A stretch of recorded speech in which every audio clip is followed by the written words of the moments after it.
Si, ça va la famille, vous allez bien?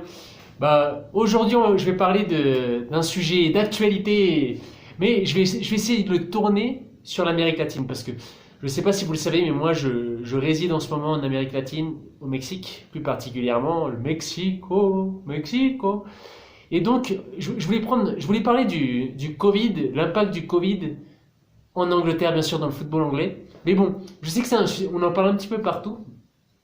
On sait très bien que le football anglais, à cause de le variant Omicron, est très affecté est très affecté par le Covid.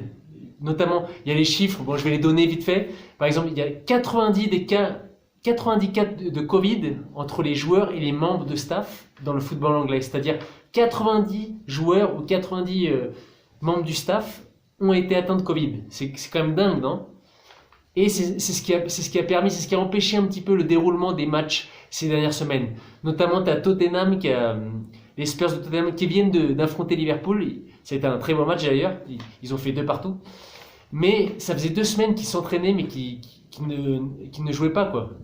Ils n'ont pas joué de match officiel depuis 2 semaines, et c'est vrai qu'ils viennent de rejouer contre Liverpool.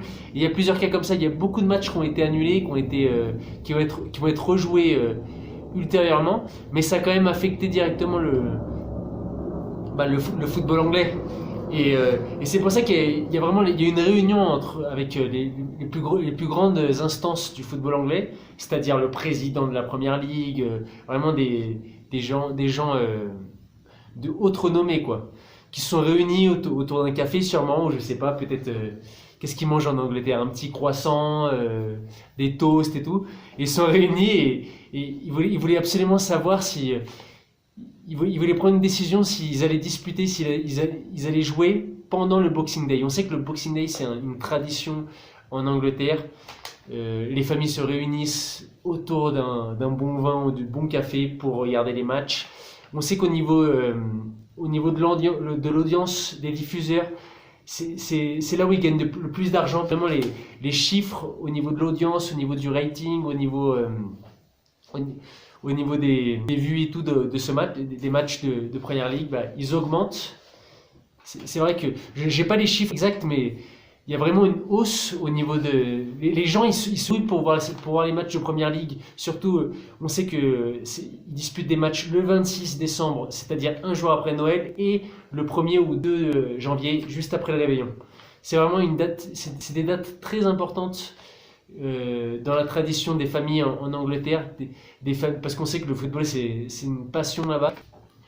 Et du coup, le fait s'ils auraient dû annuler ces matchs-là, ça aurait bien sûr affecté directement l'économie du football en Angleterre, parce que ça soit au niveau des stades aussi, par exemple, le business qu'il y a dans les stades au niveau du fast-food, parce qu'on sait très bien que les supporters, quand ils vont voir un match de foot, ils y vont pour l'expérience aussi, pour s'acheter le petit sandwich, pour regarder bien sûr gagner son équipe, mais pour se faire un kiff, quoi, boire un coca, désolé pour la pub du coca, mais bon, manger un sandwich, se faire plaisir, quoi. Et c'est ce qu'ils font. Et le fait d'avoir pris cette décision de maintenir les matchs du Boxing Day, je pense que même les supporters, même que ce soit au niveau des dirigeants anglais, ils ont pu respirer, ils ont pu se dire, je pense qu'on va réussir à gagner pas mal d'argent, et ça va nous aider économiquement, parce qu'on sait qu'avec le Covid, le football aussi a été très affecté économiquement parlant. Et on sait, un des chiffres, c'est que 77% des joueurs ont réalisé les 2 vaccins, se sont fait vacciner 2 fois. Et 16% sont dans l'attente de leur première dose. C'est-à-dire qu'il y a une amélioration.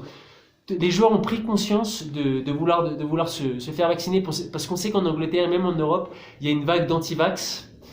Notamment Joshua Kimmich, le milieu de terrain du Bayern de Munich, a déclaré de nombreuses reprises qu'il ne voulait pas se faire vacciner, et c'est un problème pour le Bayern. C'est pour ça que ça fait 1 mois qu'il ne dispute aucune rencontre avec le Bayern. Ça sera un problème à la longue pour le Bayern, parce que c'est un joueur clé de l'effectif de Julian Nagelsmann.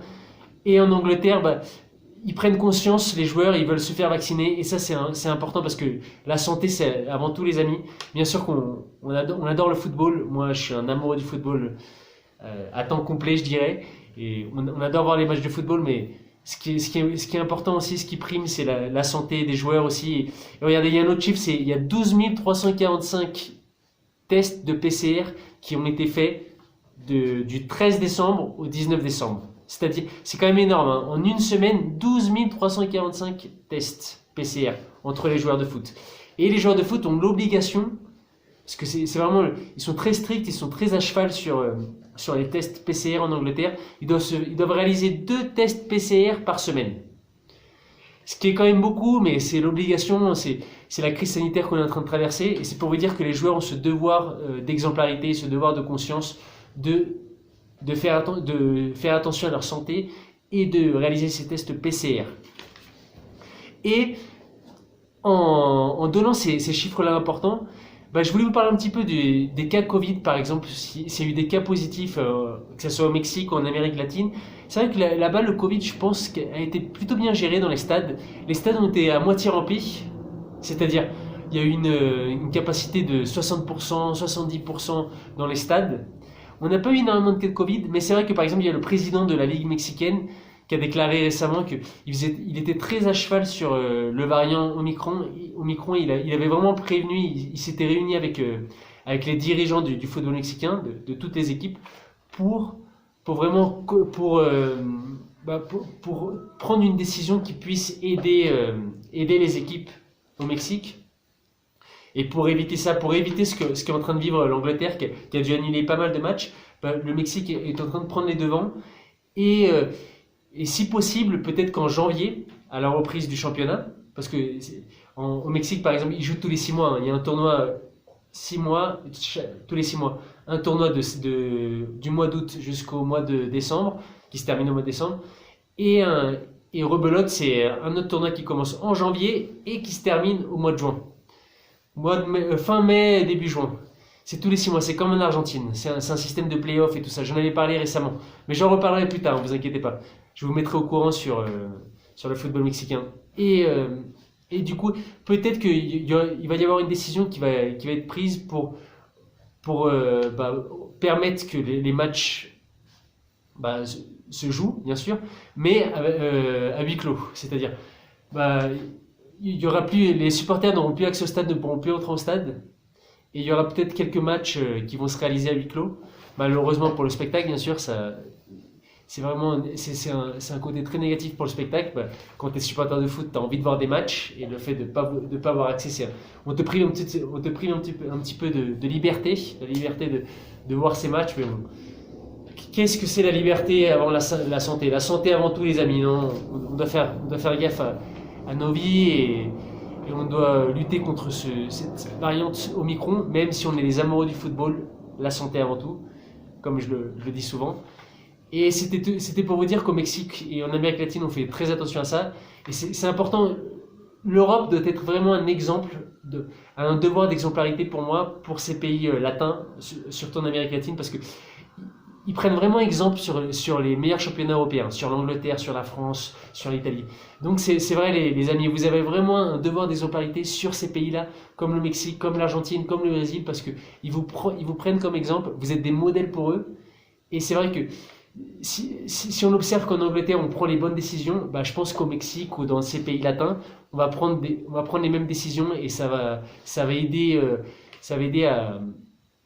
à stopper ce foutu virus et cette variante de l'Omicron.